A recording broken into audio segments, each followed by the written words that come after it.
My dear love, you are so beautiful, kind, and godly. Your devotion towards Source has started making you more and more attractive in my eyes. And I'm sure, even though you don't care about getting attention from other men, but you must be getting lots of it. Maybe you will choose one of them instead of me. My family tells me that you are not a right match for me. Or they used to say this. They saw many flaws in you, and for a long time I believed them and sided up with them. But nowadays I don't feel like agreeing to them all the time. In the past, I acted out of my frustrations, angers, and insecurities. But after suffering so much, I feel helpless and stupid that I didn't listen to my soul's calling. You have grown a lot, or maybe you always were above me in your progress. But it was also my jealousy and arrogance towards you that instead of appreciating your qualities and becoming a team, I only looked for your flaws and threw them at you whenever I wanted to win over you. I knew you were more emotional and it would hurt you a lot, and I'm sure it did too, but you used it in your stride. You took it like a challenge and became even better. So much so that I felt like a little child who looks at the brightest star in the sky, hoping that one day it will have it, but knows that it can never happen. There is a huge gap between you and me. Maybe you were always that bright star, but I could not see it when the clouds came in between my view. Now, it seems like only divine intervention can bring us together.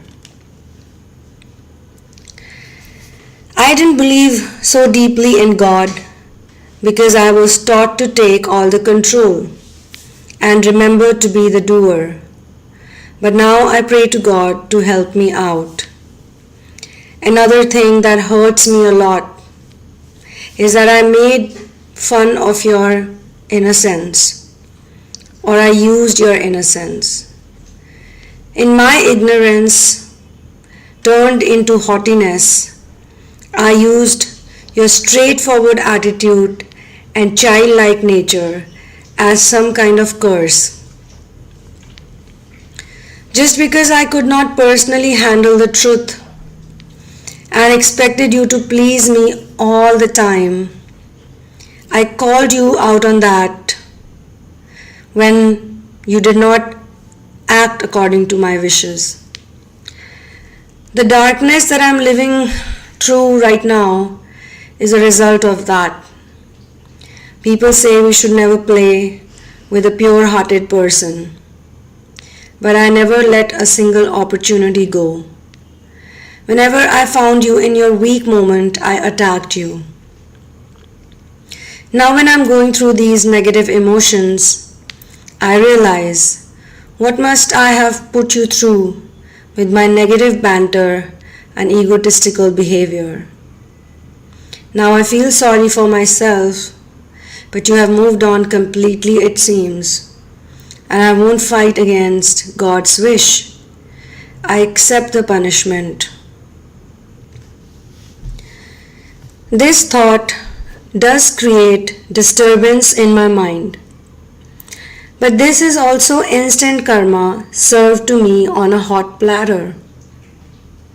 And I know that this is my problem, not yours, because I was the overconfident one who needed constant pampering, not you. Despite being innocent and childlike, you were ahead of me in your accomplishments, but I judged you And I thought that you don't know any better. Maybe or not maybe, whatever I am doing even now in life is based on the feedback that you had given to me. At that time, I overreacted. I could not handle the criticism. But now I wish if only I had taken it positively and not as an attack on my ego, we could have grown together. My dear, I feel you are a very attractive person and very responsible too. You spread joy wherever you go. You uplift others, but it was my arrogance and big ego that I could not see it in the past. And whenever I did see it, I didn't treat you right, which is why I suffered and I have to suffer even more. My soul was empty, and that's why I wanted to control you. Or I lacked the power of recognizing you as my true partner. I ran after everything and anything that glittered. I ran after shiny but empty pieces of broken glass. I learned practically all that glitters is not gold. There is no match of you, and you are irreplaceable. Yes, there are other kind-hearted women too in the world, but I see them as my mothers and sisters. When I look at you, I feel love of a different kind.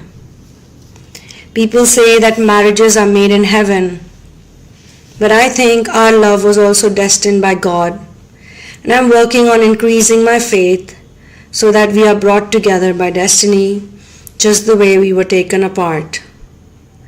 Let me tell you one thing though. Yes, I had many flaws.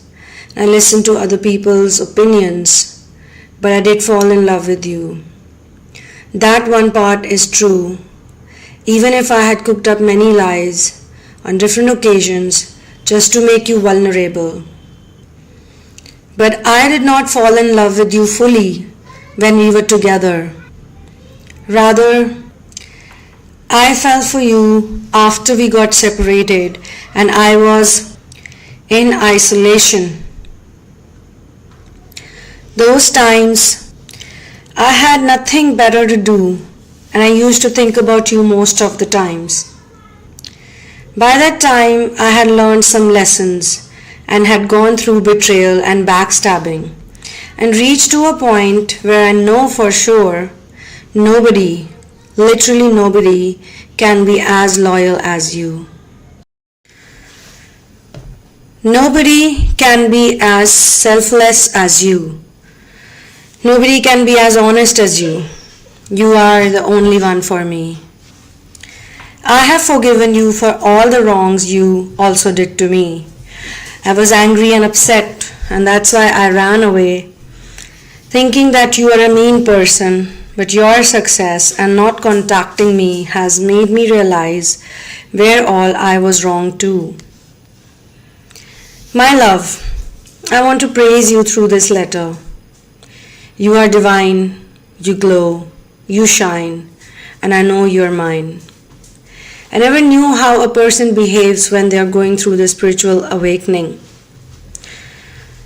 My awakening was a difficult one.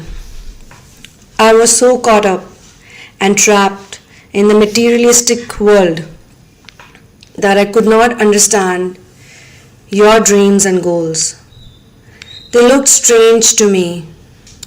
I felt, why would anyone waste time in the things you were doing and not build a career that give recognition and respect, and the society also looks up to you.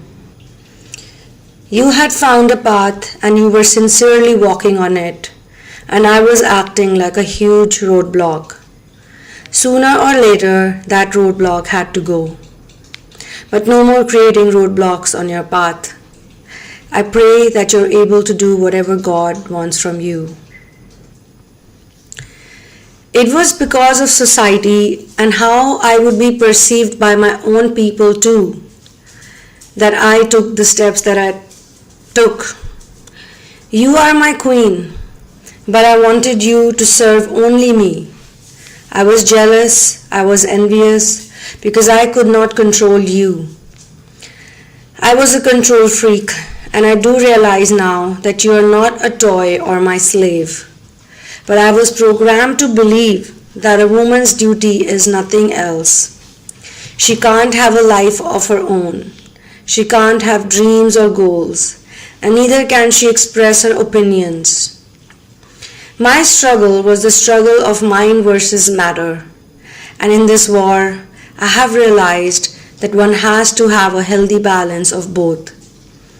But it's the healthy mind,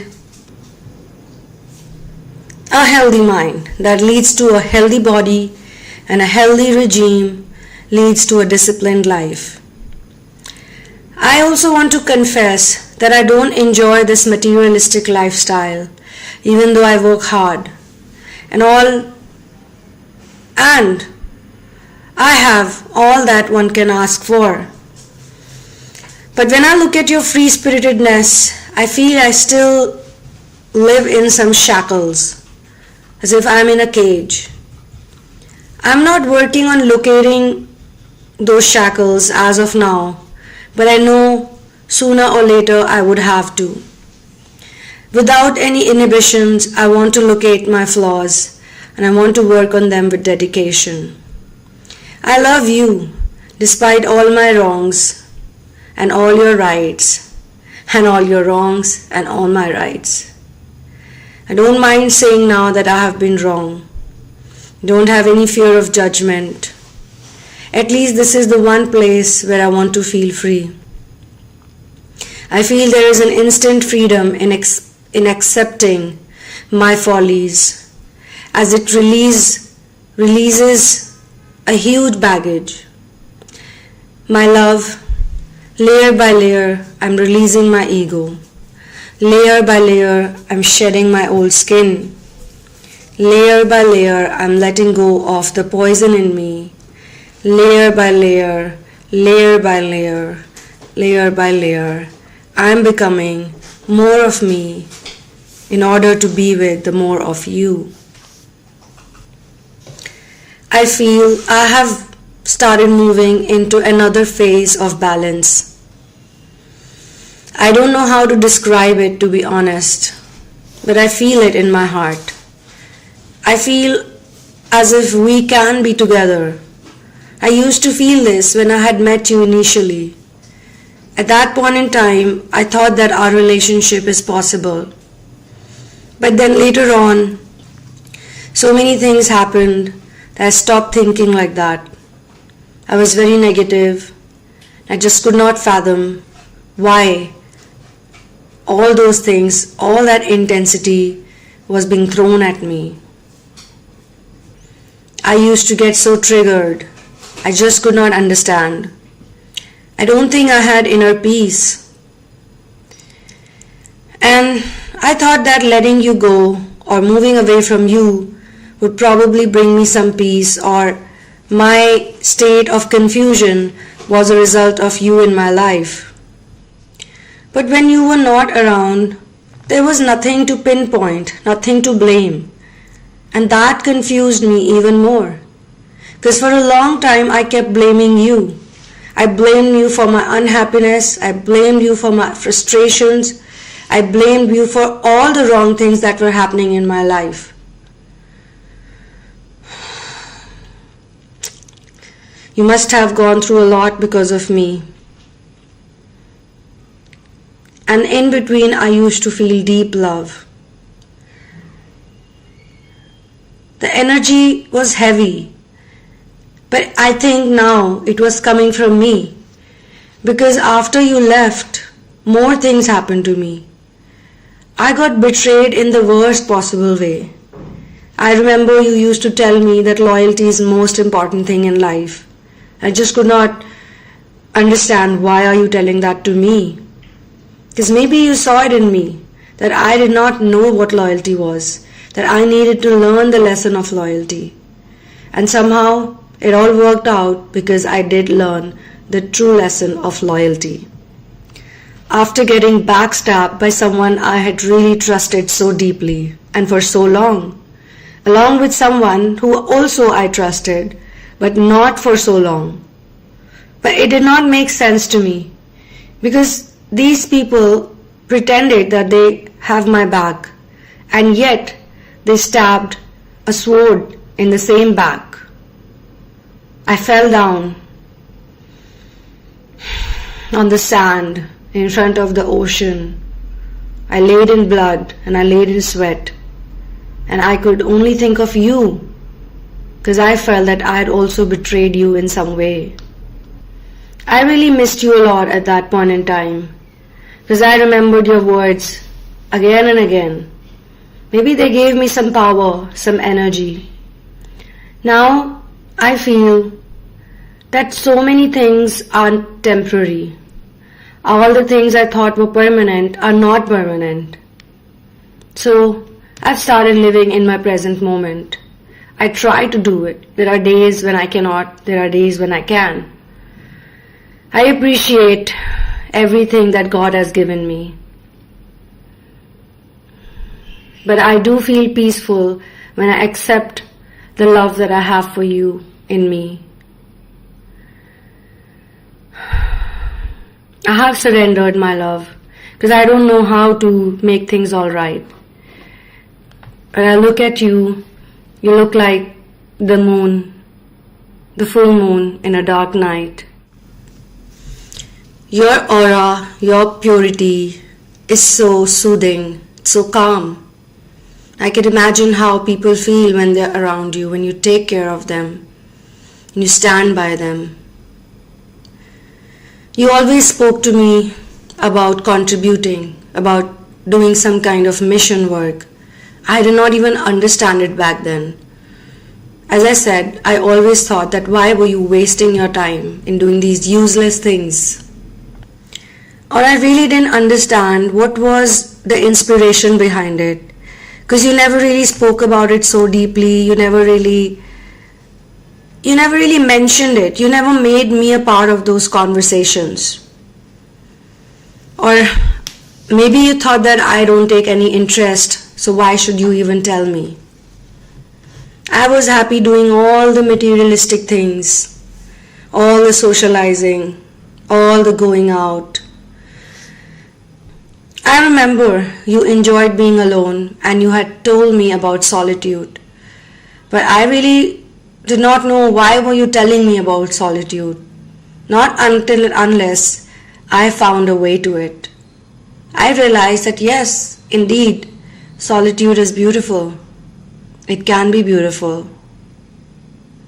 So my love, here's an update that I'm trying to cope up with the things that I did. I'm trying to process my emotions. And I'm trying to be as grateful as I can be for this life. And I pray for you so that you are able to accomplish whatever you want to accomplish. I pray for your well-being. And I love you. I will always love you. Always love you. Here and beyond.